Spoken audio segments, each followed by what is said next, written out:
typically are what we talk about. But on that B2B business where we're working with advisors, we're looking at how can we identify ways that when we know that our primary client's going to be in a certain area, that we give them a relevant message. And then talking about relevancy, the second bullet there around dynamic content capabilities. So personalization of content is something that a lot of you are looking at. Exact Target's talked about that with a lot of us. We're keeping an ear to the ground around that. And also, back to what I pointed out around the responsive design, adaptive design, not just for our messaging, not just for emails, but also for our websites. The jury's still out to some extent around how to optimize for a mobile device.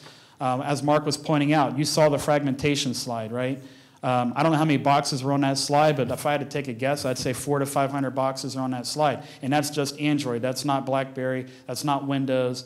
That's not addressing iOS. And what we're trying to identify is what's the best way to deliver an optimal experience on a mobile device. And quite honestly, I don't know if we'll have a mobile track, in a few more years, because it'll just be the way that we all go to business with our consumers. Hey, Royce, can I ask you a question? So what metrics do you track, right, through these journeys, whether it be for the operational excellence or for some of the others you named?